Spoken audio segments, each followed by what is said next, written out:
blastocistosis. Bueno, ¿han escuchado hablar de esta patología? Es una enfermedad oportunista en pacientes con VIH. Blastocistosis, ¿ya? Muy frecuente en los pacientes. Entonces, vamos a definir a la blastocistosis como un protozoo. Es un protozoo que no tiene una clara definición, porque se lo considera una levadura no patógena, pero en realidad es un protozoo, pero es controvertido en su clasificación. Entonces, definimos a la blastocistosis como una infección de tipo parasitario, ¿no? Que va a estar causado por un protozoo. Pero vamos a decir que este protozoo es controvertido, ¿no? No tiene una clara definición de clasificación. Entonces, vamos a poner acá controvertido. Bien. Que se transmite por vía fecal oral. Es importante, ¿no? La transmisión es por vía fecal. No es importante. La buena higiene.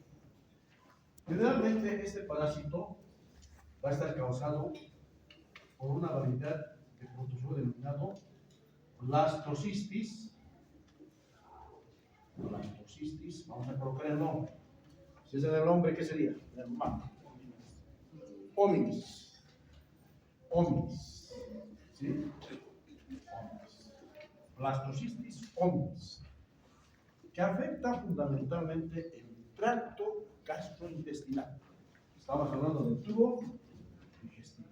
Tracto gastrointestinal. ¿Qué parte del intestino? El intestino delgado. Aquí vamos a colocar el intestino delgado. Por lo tanto, nos puede causar manifestaciones gastrointestinales de tipo diarrea o constipación y algunas alteraciones en el tracto gastrointestinal. Entonces, puede causar manifestaciones, pueden ser diarreas, en algún caso también se puede haber constipación. Y eso vamos a analizar posteriormente, como ya hablemos. Aguda, puede ser crónica. ¿De qué dependerá eso? Si es aguda o crónica. Depende del estado inmunológico de la persona. ¿De acuerdo? Muy bien. Como habíamos indicado, este parásito es más frecuente en pacientes con VIH. Sí. Eso tenemos que explicar, ¿de acuerdo? Es una enfermedad que afecta más en pacientes VIH. Sí. Pero eso no significa que solamente se encuentre eso, sino también en los humanos, inmunocompetentes. Este es el inmunocompetente. ¿Bien? Muy bien. Desde el punto de vista de la biología, como habíamos indicado, este parásito no tiene una definición exacta. ¿Qué dijimos en un principio? ¿Qué tipo de si es controvertido que sea? ¿Una levadura? No. ¿No? Entonces la biología tiene la forma de una levadura no patógena. Entonces, las levaduras, ¿cómo se morfulan? Son circulares, ¿no? Entonces, esto generalmente son circulares. Pueden medir de 4 a 15 micrómetros. Lo característico puede presentar un núcleo central grande que va a dar origen a otras formas de blastocitis. Y una característica importante es que estos blastocitis pueden presentar prolongaciones del ectoplasma en forma de pseudópodos, ¿no? Entonces presentan un núcleo grande, ¿no? Pueden presentar pseudópodos. Se va a localizar fundamentalmente a nivel del tracto gastrointestinal, intestino delgado, duodeno en otros lugares más predilectos de este parásito. Cuando ya hablemos de la clasificación misma, vamos a ver que estos parásitos, los van a tener tres formas biológicas. Pero en forma general, la biología grande de la vacuna es esta. ¿De acuerdo? Muy bien. En cuanto al ciclo evolutivo, no se habla mucho del ciclo evolutivo, pero vamos a indicar que es un ciclo evolutivo de tipo monoxénico. ¿Qué significa monoxénico? Que tiene un solo. Ya, entonces ahí nos queda, ¿no? El ciclo evolutivo, entonces, en este caso es monoxénico. Podemos usar la biología, ¿no? ¿Está claro, no? Sí.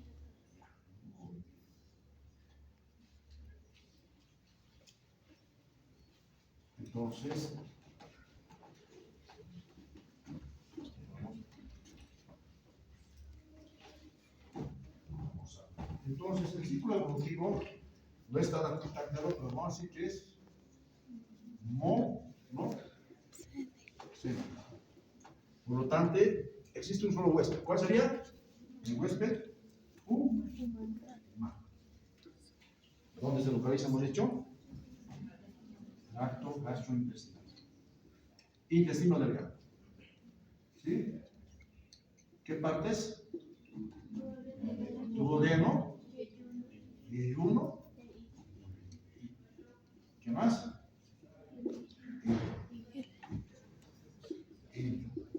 Las tres partes. Porque en esos lugares se produce la absorción de nutrientes. Clasificación. Entonces, el parásito generalmente va a ingresar por vía oral. Las transmisiones de fecal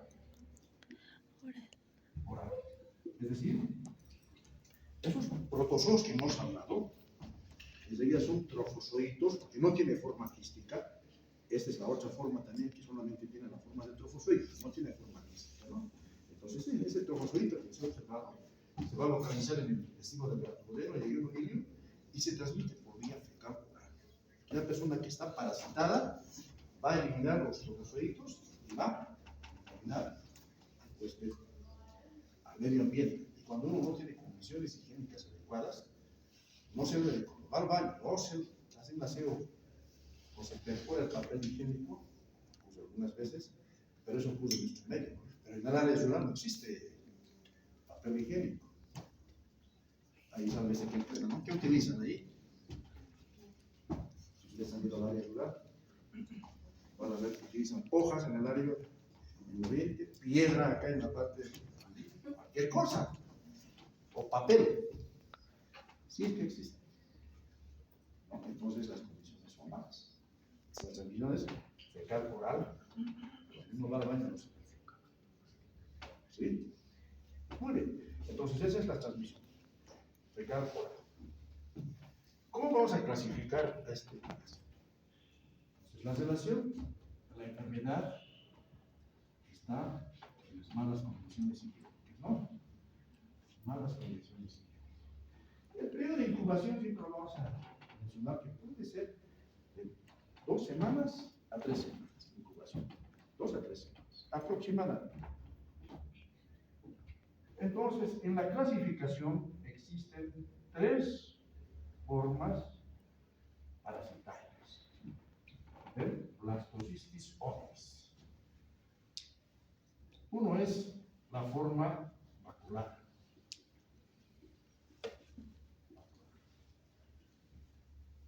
Otra forma es la forma ameboidea, o amemoide, como se llama otros autores también, ¿no? Y otra es la forma granular. Entonces, estas 3 formas se van a encontrar a nivel del tracto gastrointestinal. La forma macular es la que hemos observado más antes, es grande, esta es la más grande, la madre prácticamente, que va a presentar prolongaciones del ectoplasma en forma de celómeros. que les he presentado como ejemplo es la forma. Estos son los pseudómetros. ¿Sí? ¿Cuánto mide? Puede medir de 4 hasta 15 hasta 10 micrómetros la forma ocular. La forma ameboidea también es, esta es ya casi un poquito no tan redonda, presenta también un núcleo no tan grande, más pequeño, y prolongaciones en forma de pseudómetros. Y la forma granular es una forma también circular que presenta un núcleo, pero va a presentar muchas mitocondrias. Entonces existen muchos puntos, por eso se llama granular.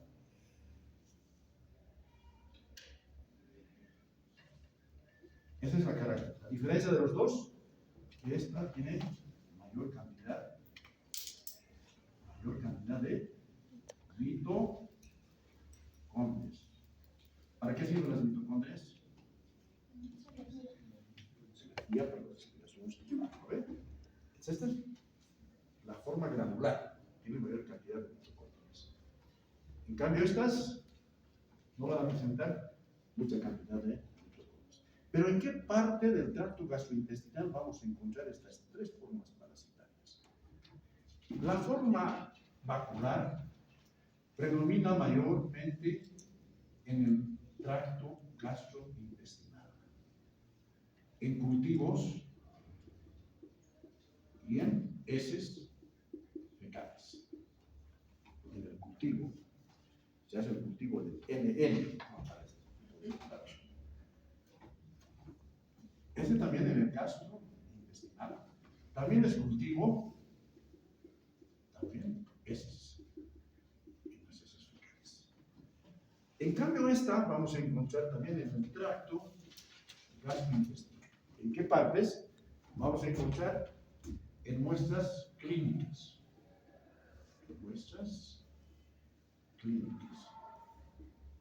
Y también podemos encontrar en cultivo.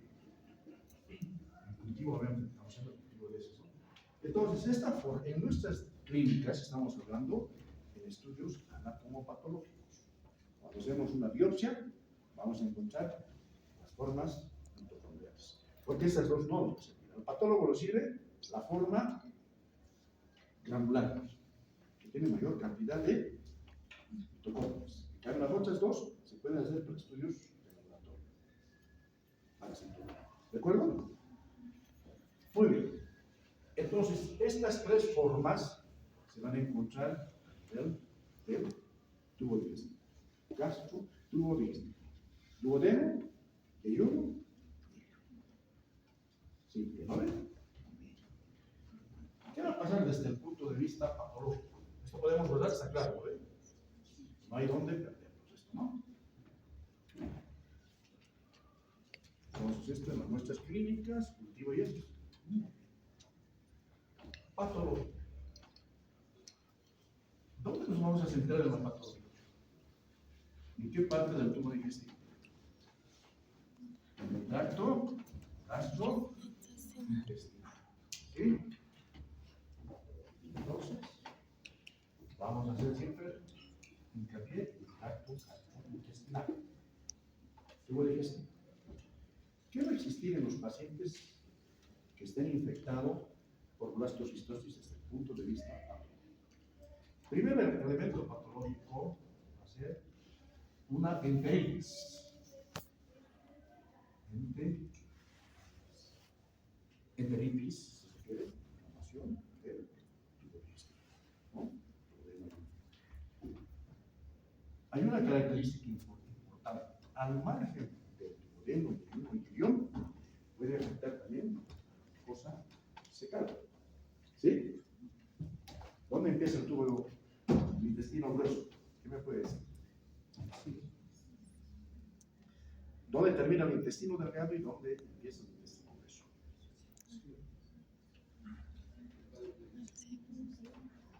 ¿Eh? Porque el intestino delgado empieza duodeno, yeyuno, ilión. Y ahí está la apéndice fecal, el intestino grueso. ¿Sí? Colon ascendente, colon transverso, colon descendente. Es incongruente, tenemos que olvidarnos, ¿no? Entonces, a tercera vamos a recordar de la patología. Tenemos que entender bien, ¿no? A ver,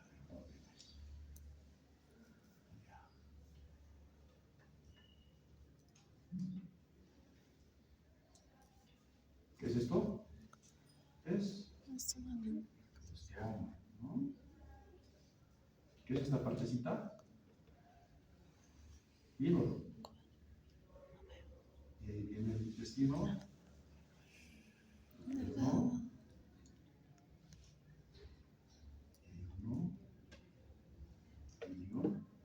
Conducto ciego, intestino, colon ascendente, colon transverso, colon descendente, centros sigmoides y ano.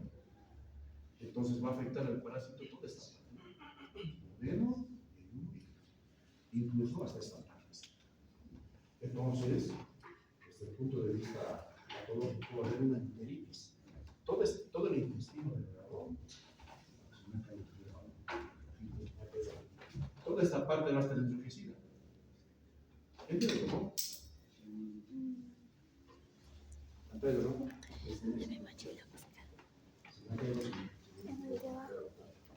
entonces, hay una hiperemia de todo el intestino delgado. ¿De acuerdo?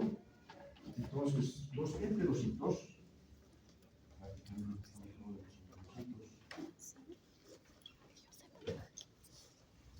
vamos aquí.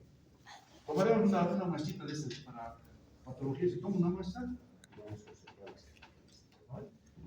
Entonces, los enterocitos, ¿qué tienen? Vellosidades intestinales, ¿no? Toda esta partecita, si tomamos una muestrita de esto, tenemos gracias. Ya.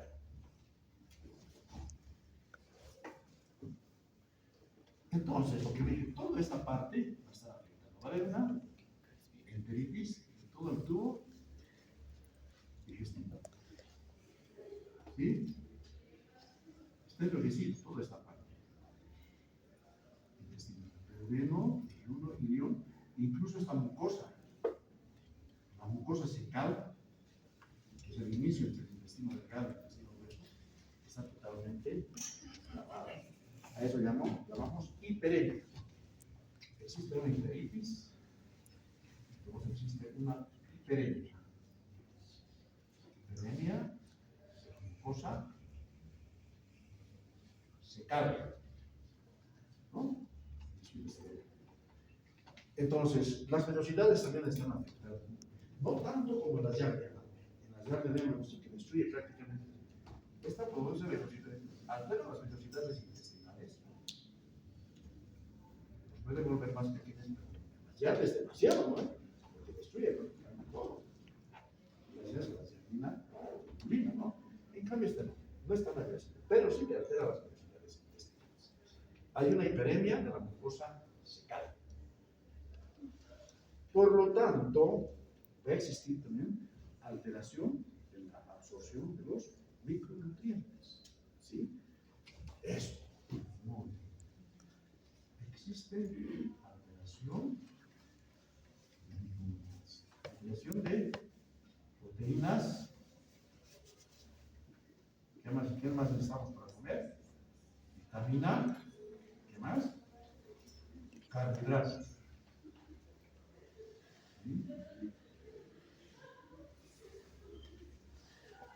También grasas necesitamos, ¿no? Entonces, no se van a absorber en forma de las proteínas, los carbohidratos, no se van a absorber las grasas. Por lo tanto, estos pacientes van a tener alteraciones en la absorción. Pero no tan grave como la diabetes. Cuando ya hablemos de la clínica, vamos a ver qué importante es la patología. Y 4, esta enfermedad esta infección es mayor en pacientes con VIH. SIDA. No se dice SIDA. Yo manejo muchos pacientes con tuberculosis de este SIDA. Solamente porque ellos tienen su letra. ¿Qué significa? Pacientes que viven con que tienen su letra. Un estudiante internado vino a mi servicio, el paciente estaba con tuberculosis de SIDA. Duda que tenía SIDA, así que tener mucho cuidado. El paciente vive con virus de SIDA. Nada. O se coloca VIH. Cuando ustedes ya estén en muy bien. Y desde el punto de vista clínico, ¿qué va a pasar? La clínica siempre va asociada a la patología. A nivel del tracto gastrointestinal, ¿qué llama la atención? Si una persona está parasitada, ¿qué llama? Dolor abdominal. El paciente tiene dolor abdominal. ¿Sí? Hay un dolor abdominal muy intenso. Estos pacientes tienen mucho gas.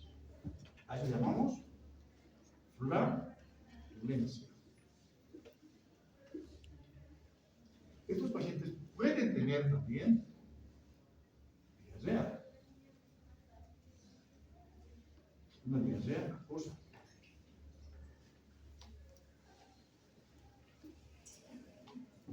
Es líquido, ¿no? Acuosa. Pero esto puede estar asociado también o alternarse con dolor abdominal. A eso llamamos eresmo. Ahí, eresmo. Y esto se asocia también con constipación. Es decir, el paciente puede tener diarrea un tiempo o también constipación. Aquí van algunas alteraciones patológicas. Estos pacientes pueden presentar también disentería. ¿Qué es la disentería? Deposiciones, moco y sangre, ¿no? Eso. Deposición. Heces fecales que tengan sangre, ¿no? Y también moco, ¿no? Esa es la. ¿Qué parásitos te pueden dar disentería? Ya hemos hablado. Ameba, histórico. ¿Qué más? Tricocefalosis. ¿Sí? Estamos hablando de dos. Y es el tercero que puede dar también disentería. Muy bien. Estos pacientes pueden presentar también desnutrición.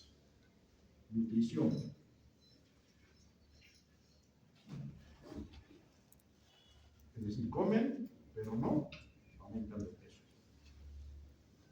¿Por qué? ¿Cuál es la explicación patológica? Alteración en la absorción de proteínas, vitaminas, carbohidratos. ¿Sí? Es lógico, ¿no? Es lógica la medicina. Entonces, esto nos va a causar disminución de peso. Si son niños, haces un control peso-talla y nunca aumentan de peso. Entonces pide cobro parasitológico, o te mandan, o te reportan Giardia-Lambert o blastocitis ombres. No le da mucha importancia a la blastocitis. Sí te puede causar también, eso te puede causar eosinofilia, ¿no? Muy bien.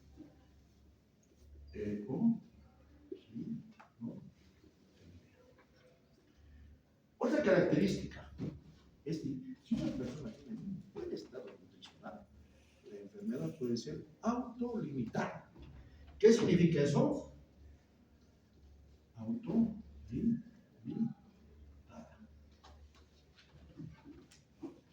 Si uno es muy potente, no creo que todos sean nutridos, ¿no? Bien nutridos. En 3 días la enfermedad puede desaparecer. autolimitado. 3 días. Pero en la práctica es simple. Tenemos. ¿De acuerdo? Entonces, estas son las características. La disentería, no se olvide, que sí puede causar disentería, puede causar desinfección,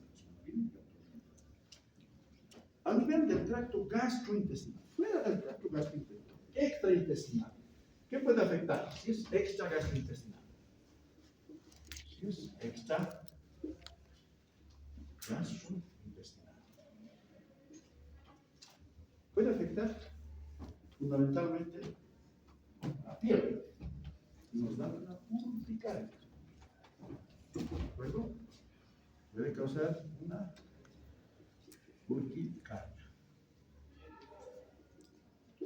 Puede haber un prurito en la piel, en la región perineal. Hay bastante prurito. Es la urticaria. Prurito. Prurito anal, o también en la piel. Puede afectar también las articulaciones, atención, una sinovitis. ¿Sí? ¿No? Entonces, estas son las manifestaciones de la cistitis ovinis. ¿Cómo hacemos el diagnóstico? ¿Está claro hasta acá? Está muy claro. Un poquito de recordar la anatomía del tubo digestivo. Es importante que conozcan el tubo digestivo para entender la parasitología. Si no entendemos tubo digestivo o anatomía, es bien difícil entender parasitología. Porque la cátedra de parasitología y microbiología que tenemos del departamento de patología. ¿Sí? Muy bien. Vamos a hablar entonces del diagnóstico.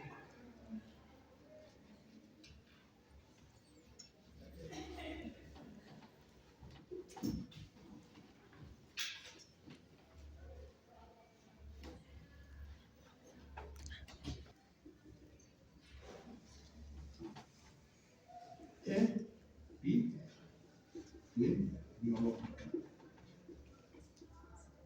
¿Sí? Clínico.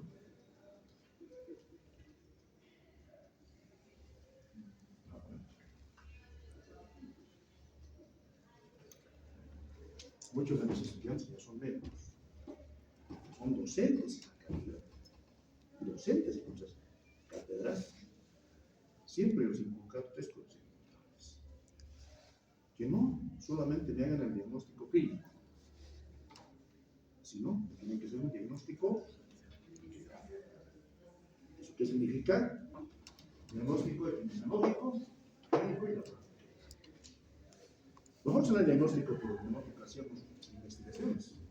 Hemos publicado en algunas revistas sobre leishmaniasis bucodental. Y a raíz de eso ya surgen los trabajos de investigación. ¿Cómo vamos a hacer toda esa investigación?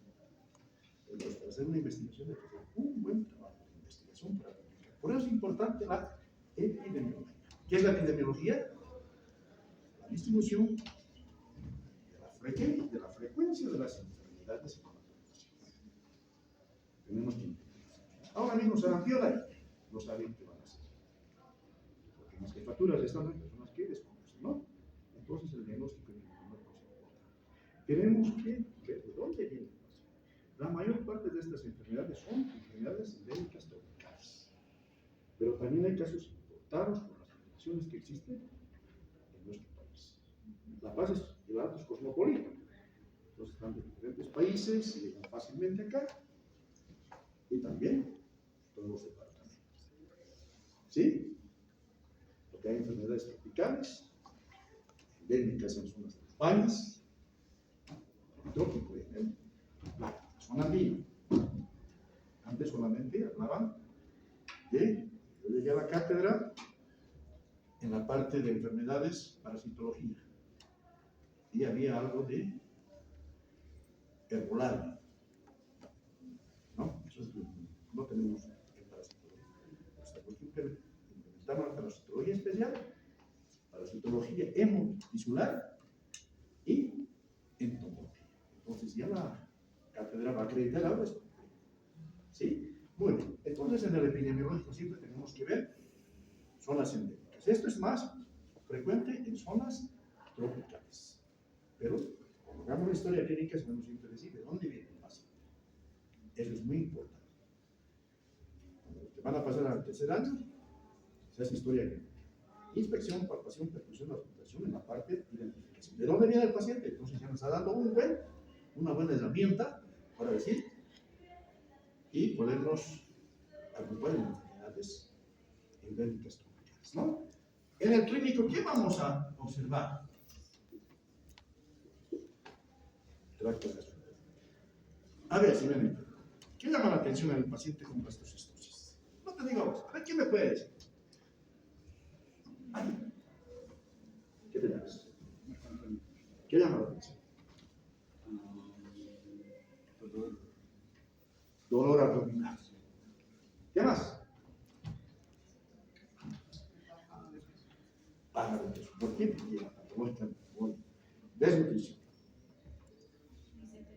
¿Eh? Puede haber disentería. Ese es ¿no? ¿Qué más?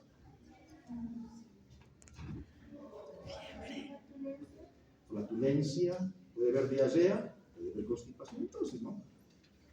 Es bien importante. Yo me acuerdo de un paciente de guía, que pasamos la visita clínica, es la visita, los casos clínicos, y él empezó a explicar. Y nosotros atendíamos, ¿no? Después preguntaba, a ver, ¿qué hemos dicho? A ver, ¿qué es una hipertensión intramuscular? Por decir esto, ¿no? ¿Qué es una meningitis? ¿O qué es una neumocisticercosis? Neumocistitis a nivel de cerebro. Cefalea, vómitos, signos de excitación, unas cosas que tenemos que saber. Pero eso lo va a hacer la práctica, ¿no? En esta parte nos vamos a buscar al tracto gastrointestinal. Dolor abdominal, náuseas, vómitos, flatulencias y disentería. O hay eosinofilia en laboratorios. ¿Sí? Muy bien, entonces, acá es importante las manifestaciones de dolor, ¿no? Dolor abdominal. No se olviden eso, ¿ya? Hemos hablado algo de la desnutrición, cosas grandes que tenemos que acordar. ¿Qué más hemos dicho aquí? Sí. Si vamos a pedir laboratorio, muchas veces cuando pedimos cobro parasitológico seriado, yo siempre pido el programa completo. ¿Por qué es importante el programa? Es de eosinófilos. La mayor parte de las parasitosis nos dan eosinófilos. ¿Sí? Compro parasitológico seriado, 3 muestras. Muchas veces ya me reportan blastocitis ómicas. Colegas que ya están, no voy a decir, colegas que ya están, ¿qué es la blastocitis? Hay que estudiar esto. Es un protozoo. Nunca lo había visto, ¿no? Están en los libros. Lo conoce más a las diarreías, sí, lo conoce más hasta la libiasis. La blastocistosis cae, prácticamente queda bien enmarcada. Pero laboratorio de blastocitis. Y muchas veces con pacientes con VIH, porque manejo los pacientes. Tuberculosis, VIH, pido carga viral, pido coproparasitología, hemograma. ¿Sí? ¿Sí? Hemograma tengo que ver cómo están sus leucocitos. Si están muy bajos, es un problema, una depresión. Tengo que ir laboratorio. Oportunistas, blastocitis ómicas, criptosporidiasis, amebiasis, giardiasis, te dan como oportunistas. Neumocitis cari, te dan como oportunistas. Pero desde el punto de vista parasitológico, las está hecho. ¿Bien? Muy bien. Entonces, para el laboratorio, ¿qué vamos a pedir? Coproparasitológico seriado. Siempre. ¿Qué significa eso? 3 muestras. 3 muestras. ¿Cómo tienen que ser las muestras? Ya no cáncer, ha sido una pepa de durazno, en este caso, Si es acuosa, no te va a dar, ¿no? Entonces, hay que ser muy específico, ¿no? Sería. Pero, tenemos que hacer técnicas de concentración. ¿Qué son técnicas de concentración? ¿Qué me puede decir?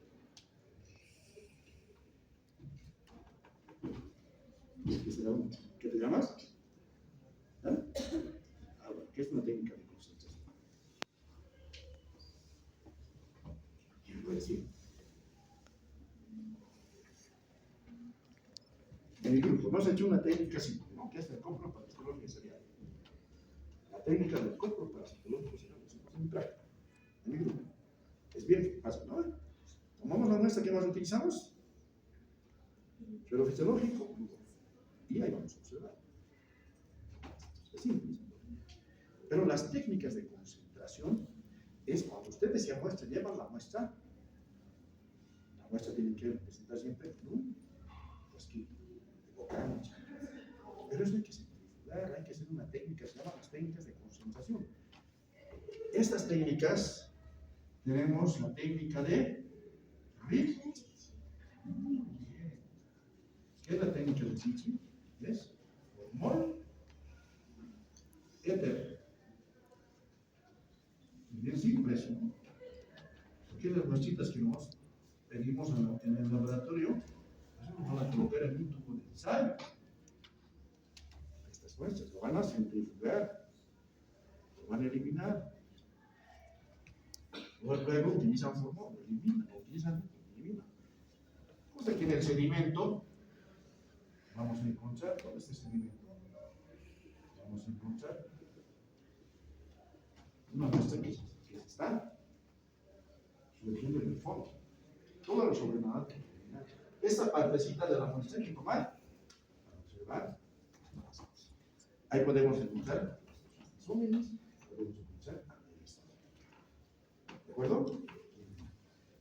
Pero ahí podemos encontrar solamente la forma vascular y la forma A y la forma fibrilar. ¿Dónde se encuentra? Hemos dicho, ¿no? Que se encuentran en nuestras clínicas. En donde ¿qué vamos a hacer? Un sondaje. Entonces, uno es el sellado, pero hay que hacer concentración, hay que hacer un sondaje. ¿Sí? Aquí podemos hacer el entero.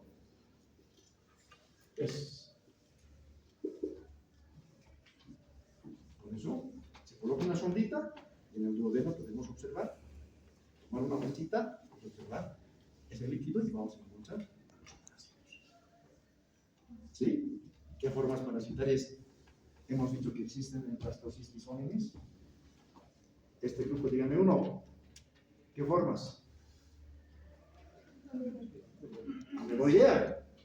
La otra. Granular. La otra. Vacular. La vacular es la madre. Porque hemos dicho que tiene una vacula y un núcleo grande. Siguiendo la ley de Virchow, ¿qué te dice Virchow? Que toda célula procede de otra célula. De la forma vacular nacen la ameboidea, la simple, ¿no? Una vez que hemos hecho el diagnóstico, hacemos el tratamiento. Ahora, en el tratamiento sí vamos a discutir un poquito, pero me gustaría que ustedes el cuarto, el tercer año van a volver a llevar. Me han invitado para el desarrollo. Yo soy especialista en enfermedades infecciosas tropicales. Para cuarto año. El problema es curar. Usted no había nacido, casi la docencia aún, por amor. No tanto, no busco tanto trabajo. Para que me digan, no, lo hago por amor a la universidad. Ver al director de alumno, al decano de alumno, y muchos especialistas que han terminado mi seguro. Y yo no sé si es estudiante de primero, tercero o cuarto. a los docentes. Sí. Residentes de, no, pero doctor, ya soy gastroenterólogo, y tú, ya soy ginecólogo, y tú, ya soy cirujano, doctor. Alguna vez me encuentro, ¿no? Y a mí me da mucha alegría. En Buenos Aires he estado en un congreso de infectología, voy, encuentro una alumna, se presenta, y su alumno, dice, ya soy pediatra, ¿dónde está? En la UPA. Me dice, oh, qué bien. Así, ¿no? Me gustaría que ustedes también vayan. Que les habla se ha formado en Europa. Yo me formé en París, Francia, Bélgica, en las universidades, tanto de acá y afuera. Y conozco mucho y he visitado muchos países que ahí veo de pronto con algunos estudiantes ya profesionales. Y me agrada verlos. Ustedes no ven esta conferencia, esto, también lo hago. Pero me parece que el docente tiene que transmitir sus conocimientos al estudiante. Puedes utilizar esto yo para conferencias grandes y grupos. ¿Sí? Muy bien. Tratamiento. ¿Qué voy a utilizar en el? 3 medicamentos que debemos utilizar. Metro, Lidazol.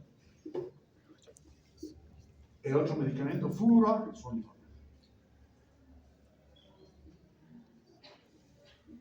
El otro medicamento, cotrimoxazol. Eso podemos encontrar. Algunos medicamentos que han pasado de moda. Paramoxicina.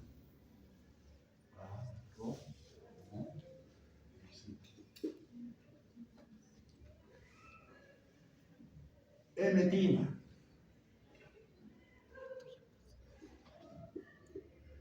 Hidroxiemetina. Y hidroxi.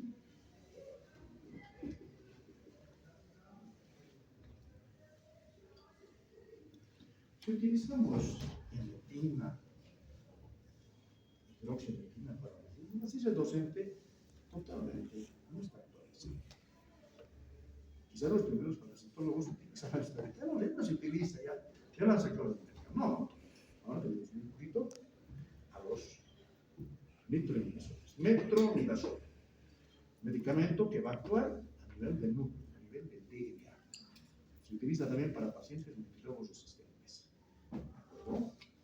El metronidazol siempre hay que utilizar de 15 hasta decimos 30 miligramos, hasta 20 miligramos de gramo de peso.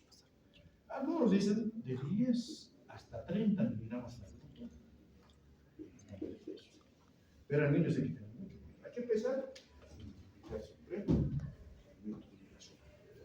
Es excelente. Vienen en tabletitas en adultos de 500 miligramos. 250 miligramos. Eso viene en jarabitos. La literatura te dice, podemos utilizar 750 miligramos cada 8 horas. Si vienen en tabletas de 500, pues hay que partirlo en 2, pues no podemos echar. Mejor 500 miligramos cada 12 horas por 5 días. Suficiente. ¿Sí? Cada 12 horas por 5, suficiente. Y si viene en jarabito, 250, pesan al paciente, ¿cuánto que es? 20. 20 por 5, ¿cuánto es? 100. Si en 5 ml existe 250 miligramos, ¿cuántos ml vas a tomar? Los 5 tienen 250 miligramos. No lo vas a dar todo, ¿eh? Entonces, tendrías que dar 2, prácticamente. Para no echar la cantidad. Cada 12 horas es suficiente. Entonces, los pediatras lo manejan bien esto. Pero siempre hay que pesar. Hay que pesar. En 5 ml está 200. ¿Sí? Hay que tener mucho cuidado. La mitad, señora, no lo puede dar todo. ¿Ah? Muy bien. Fluorosolidol, ¿a cuánto utilizamos? 10 miligramos, kilogramo, peso. muy útil en situaciones de emergencias, ¿sí? Con trinexazol podemos utilizar, tenemos en el medio. Si son adultos, 160, 800. 880 miligramos. Esto en niños, ¿verdad? Esto en adultos. Pero si son muy pequeñitos, hasta 240 miligramos. ¿Sí? Si son más pequeños. ¿Sí? Emetina, paromicina, emetina, no. Son muy antiguos. Prevención, ¿qué vamos a hacer? Lavarnos las manos, ¿sí? Ir al baño, salir del baño. Tenemos una universidad muy bonita, me alegra mucho. Yo he visto cómo ha crecido esta universidad. Desde cero. Como íbamos ahí a pasar clases variadas, nutrición, todo. Para entrar al aula tenemos que nosotros buscar espacios para poder hacer clases. Me han destruido allí muchas piezas patológicas que yo tenía en mi laboratorio, ¿verdad? Donde es el auditorio, era más antes el auditorio. Decía, doctor, vamos a destruir el laboratorio. Cuando yo digo, mis placas, mis piezas, todo. Y iba a ayudarte al colegio. Vamos a hacer nada, muy escuchado. Y ahora estamos consiguiendo esas piecitas que no tienen. También lo hicimos nosotros. Esas piezas patológicas que estudiando. Pero lo tenemos. Ahora me tienen que apoyarnos con algunas placas patológicas. El doctor Juan y mi persona somos los fundadores de la cátedra de cáncer. Dos docentes más o menos. No había más. Dos pasados. Todos los días clases, venían lunes, viernes. No nos pagaban nada. Y bueno, pasamos. Después ahora ya muchos docentes. Lo hacen porque tienen que ganar. ¿No ves? No debería ser. Si no, la docencia tiene que ser una para enseñar a los demás. Siempre os digo, primero hagan su especialidad, después docencia y después superior. No terminen y quieran ser docentes, ¿no? Años de experiencia. Muchas gracias, jóvenes.